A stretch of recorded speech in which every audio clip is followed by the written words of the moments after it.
إلهي بزنته لنكا مران منجدون انداوك أسجلين ليازو جمل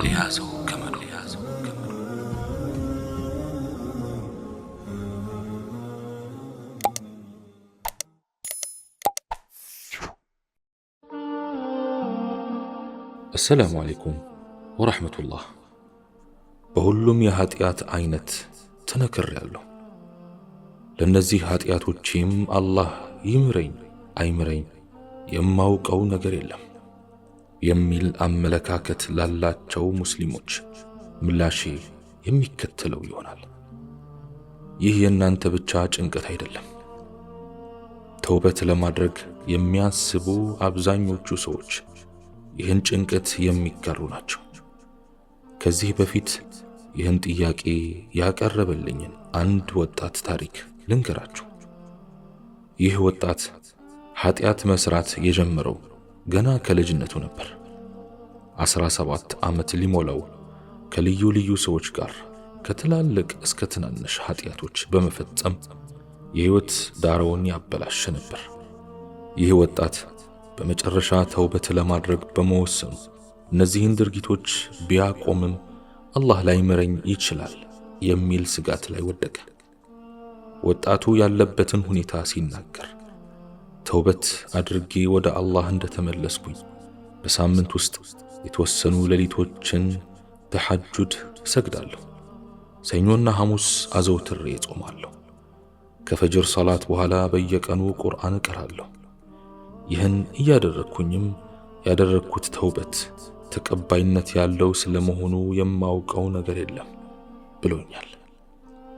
ለኛ ለሙስሊሞች ለዚህ ጥያቄም ሆነ ለሌሎች ፈትዋ ለመስጠት መፍትሄዎችን ለማፈላለግ ፊታችንን የምናዞረው ወደ ቁርአንና ሱና ነውና በቅድሚያ ቁርአን በዚህ ጉዳይ ላይ እንዲህ ማለቱን እንረዳለን። አዑዙ ቢላሂ ሚነሽ ሸይጣኒ ረጂም قل يا عبادي الذين أسرفوا على أنفسهم لا تقنطوا من رحمة الله إن الله يغفر الذنوب جميعا إنه هو الغفور الرحيم وأنيبوا إلى ربكم وأسلموا له من قبل أن يأتيكم العذاب ثم لا تنصرون በላቸው በነፍሶቻችሁ ላይ ድንበር ያለፋችሁ ራሳችሁን የበደላችሁ ባሮቼ ሆይ ከአላህ እዝነት ተስፋ አትቁረጡ። አላህ በርግጥም ኃጢአቶችን ሁሉ ይምራል። እነሆ እርሱ መሐሪው አዛኙ ነውና። ቅጣቱ ወደ እናንተ ከመምጣቱና ከቅጣት የሚያድናችሁ ረዳት የማታገኙ ከመሆናችሁ በፊት ወደ ጌታችሁ በንስሐ ተመለሱ፣ ለእርሱ እጅ ስጡም። ሱረቱ ዙመር አንቀጽ 53 እስከ 54። ከላይ ለተጠቀሰው አይነት ግርታ ይህ የቁርአን አንቀጽ ግልጽና ተጨማሪ ማብራሪያ የማያስፈልገው መፍትሄ ሰጥቷል። በሌላ በኩል በተፈጸሙ ኃጢአቶች ብዛት የተነሳ አላህ ላይምረኝ ይችላል የሚለው ስጋት በሰዎች አእምሮ ውስጥ በሚከተሉት ምክንያቶች ሊፈጠሩ እንደሚችሉ እንረዳለን። አንደኛ፣ የአላህ ምህረት ምን ያህል ሰፊ እንደሆነ ባለመረዳት። ሁለተኛ፣ አላህ ሁሉንም አይነት ኃጢአት ሊምር እንደሚችል ባለማወቅ። ሶስተኛ፣ ተስፋ ከመቁረጥ። አራተኛ፣ ተውበት ማድረግ ኃጢአቶችን ሁሉ የማንጻት ኃይል እንዳለው ባለመገንዘብና ከሌሎች የግንዛቤ እጦትና የልብ መቆሸሽ የሚመነጩ ናቸው። ይህም ሆኖ አላህ ሱብሓነሁ ወተዓላ ለነዚህ ሁሉ ስጋቶች መፍትሄ እንዳለው ይነግረናል። ወረሕመቲ ወሲዐት ኩለ ሸይእ፣ ግና እዝነቴ ሁሉንም ነገር ያካትታል። ሱረቱል አዕራፍ አንቀጽ 156። የአላህ ሱብሓነሁ ወተዓላ ምህረት ምን ያህል ሁለገብና ሰፊ መሆኑን የሚያረጋግጥልን በሐዲስ ቁድሲም አላህ እንዲህ ይላል፣ ኃጢአቶችን ሁሉ ምህረት የማድረግ ኃይል እንዳለኝ ለተቀበለ ሰው ኃጢአቶቹን ሁሉ ስምረው ቅር አይለኝም።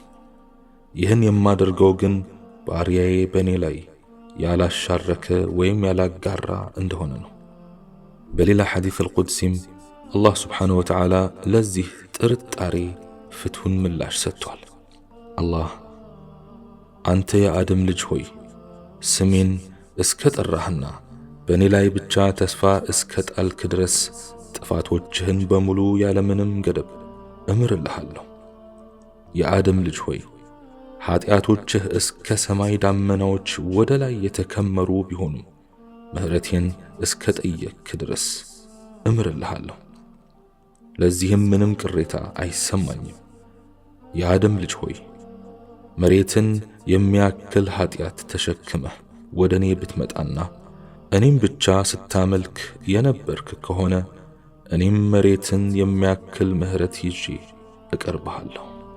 ነቢዩ ዓለይሂ ሰላቱ ወሰላም በሌላ ሐዲታቸው እንዲህ ይላሉ፣ በኃጢአቶቹ ላይ ተውበት ያደረገ ሰው መጀመሪያውኑ ኃጢአት እንዳልሰራ ሰው ይቆጠራል። አላህ የተከማቸና ብዛት ያለው ኃጢአትን ሳይቀር እንዴት እንደሚምር ከሚያመላክቱ ሐዲሶች የሚከተሉትን እንጨምራለን። አቡ ሰዒድ ሰዕድ ኢብኑ ማሊክ ኢብኑ ሲናን አልኹደሪ የሚከተለውን የነቢዩ ዓለይሂ ሰላቱ ወሰላም ሐዲስ አስተላልፏል። ከእናንተ በፊት ከተነሱት ሕዝቦች ወገን የሆነና 99 ሰዎችን የገደለ አንድ ሰው ነበር።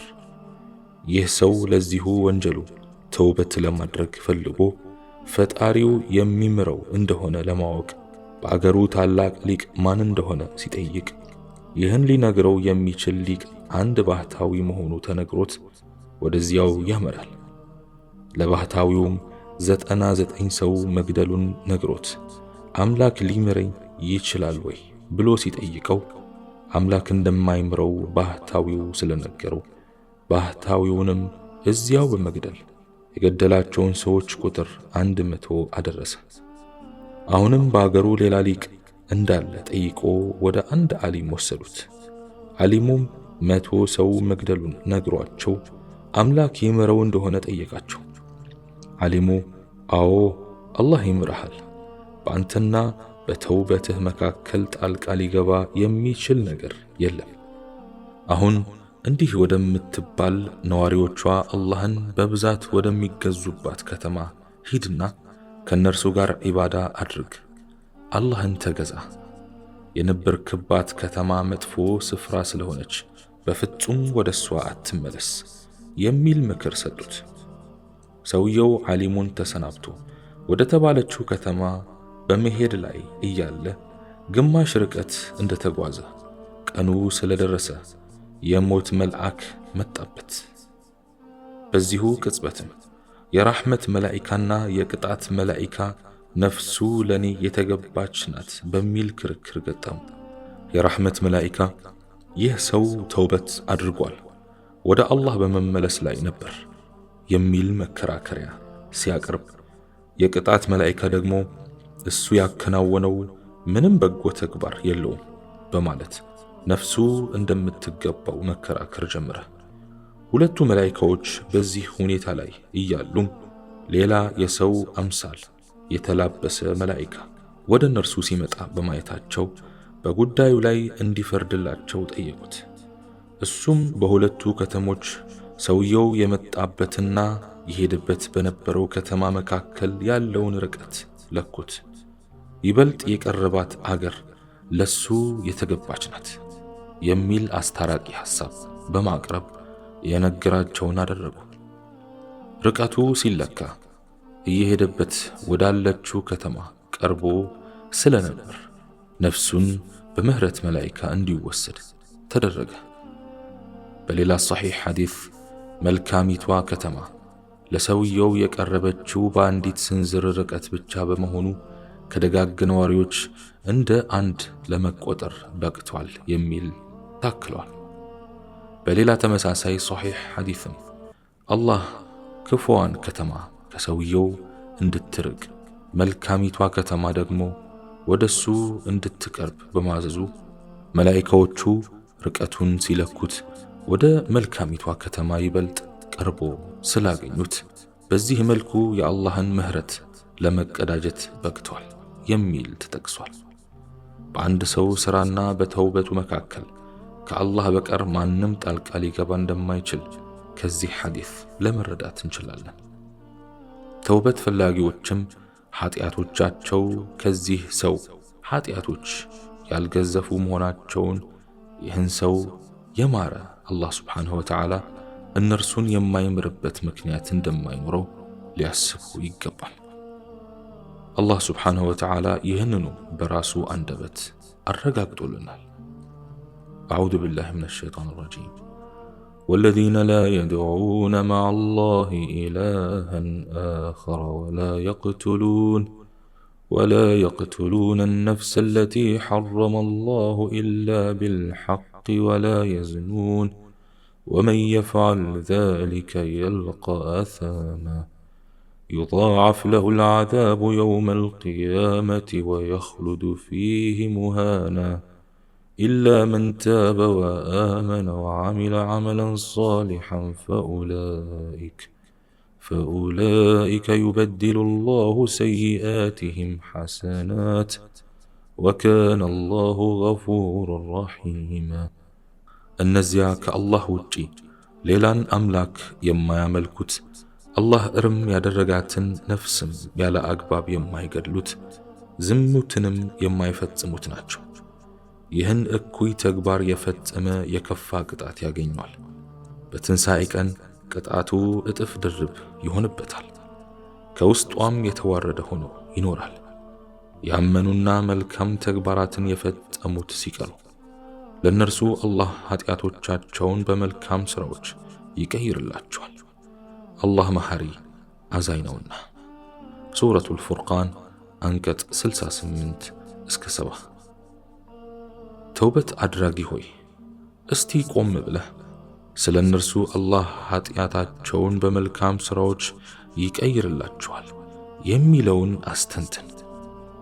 ይህ አንቀጽ በእርግጠኝነት የአላህን ስብሓንሁ ወተዓላ የላቀ ሐዘኔታ ፍንትው አድርጎ የሚያመለክት ሆኖ ታገኘዋለህ። ዑለሞች ኃጢአታቸውን በመልካም ሥራዎች ይቀይርላቸዋል የሚለውን ቅያሬው ሁለት አይነት መሆኑን ያብራራሉ። የመጀመሪያው መጥፎ ባህሪያትን ወደ ጥሩ መቀየር፣ ለምሳሌ ሽርክን በተውሂድ፣ ዝሙትን በጭምትነት፣ ሐሰትን በሐቅ፣ ማታለልን በታማኝነት መቀየር ሲሆን፣ ሌላኛው አንድ ሰው የፈጸማቸውን ሐራም ተግባራት በቂያማ ቀን ወደ ጥሩ ተግባራት መቀየር ይሆናል።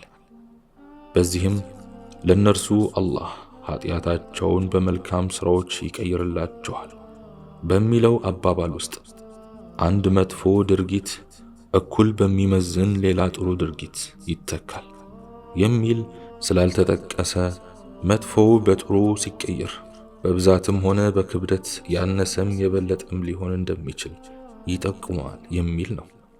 ይህ እንግዲህ ተውበት በሚያደርገው ሰው የጽናት መጠን ላይ የሚመረኮዝ ይሆናል።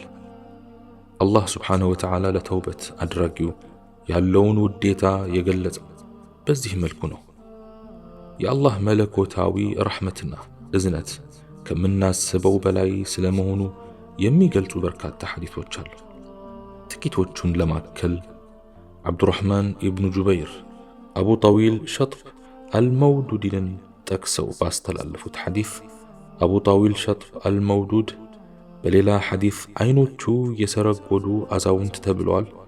ነቢዩ ዓለይሂ ሰላቱ ወሰላም ፊት ቀርበው አንድ ሁሉንም አይነት ኃጢአት የሠራ ከከባዶችም ሆነ ከአነስተኞቹ ኃጢአቶች አንዳቸውንም ያልዘለለ ሰው ቢገጥሙት ምን ይላሉ?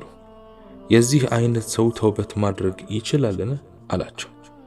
ነቢዩ ዓለይሂ ሰላቱ ወሰላም እስልምናን ተቀብለሃል ሲሉት ከአንድ አላህ በቀር ሌላ አምላክ እንደሌለና እርሶ የአላህ መልእክተኛ መሆኑን እመሰክራለሁ አላቸው። ነቢዩም ዓለይሂ ሰላቱ ወሰላም ሂድ፣ በጎ ተግባራትን አከናውን፣ ከመጥፎ ተግባራትም ራቅ፣ አላህ ወደ በጎ ተግባራት ይቀይርልሃል አሉት። ሰውየው መልሶ የማጭበርበር ድርጊቶችንና ግብረ ገብነት የጎደላቸው ድርጊቶችን በተመለከተስ ሲላቸው ነብዩ አለይሂ ሰላቱ ወሰላም አዎ እነርሱንም ጭምር አሉት። እሱም አላሁ አክበር አላሁ አክበር አላሁ አክበር እያወደሰ ከአካባቢው ሄደ። ተውበት ለማድረግ የሚፈልግ ሰው ሶላት በማልሰግድበት ሁኔታ ከእስልምና ያፈነገጠ ህይወት በኖርኩበት ዘመን ያከናወንኳቸው ጥሩ ተግባራትስ ተውበት ካደረኩ በኋላ ቀልጠው የሚቀሩ ናቸው ወይንስ ይታሰቡልኛል የሚል ጥያቄ ሊያነሳ ይችላል። የሚከተለው ሐዲስ ለዚህ ጥያቄ መልስ ይሰጣል የሚል እምነት አለኝ። ዑርዋ ኢብኑ ዙበይር ባስተላለፉት ሐዲስ ሐኪም ኢብኑ ሒዛም ነቢዩን ዓለይሂ ሰላቱ ወሰላም የአላህ መልእክተኛ ሆይ በጃሂልያ ዘመኔ ላከናወንኳቸው በጎ ተግባራቶቼ ዘካ መስጠቴ፣ ባሮችን ነፃ ማድረጌ፣ ዝምድናን መቀጠሌና ለሌሎቹም ከአላህ ምንዳ አገኝበታለሁ ብሎ ሲጠይቃቸው ነቢዩ ዓለይሂ ሰላቱ ወሰላም ሙስሊም የሆንከው እኮ በእነዚያ ቀደም ብለህ ስታከናወናቸው በነበሩት ጥሩ ተግባራት ምክንያት ነው ብለውታል። እንግዲህ ለኃጢአቶች ሁሉ ምህረት ከተደረገ፣ ጥፋቶች ወደ በጎ ተግባራት ከተለወጡ፣ በጃሂልያ ዘመን የተፈጸሙ ጥሩ ክንውኖች ከተውበት በኋላ ምንዳ ካስገኙ አንድ ተውበት አድራጊ ከዚህ በላይ ምን ሊፈልግ ይችላል? አላህ ስብሓንሁ ወተዓላ ወደ ቀጥተኛው መንገድ ይመልሰን፣ በሰማነውም የምንጠቀም ያርገን። سبحانك اللهم وبحمدك أشهد أن لا إله إلا أنت أستغفرك وأتوب إليك وآخر دعوانا أن الحمد لله رب العالمين والسلام عليكم ورحمة الله تعالى وبركاته.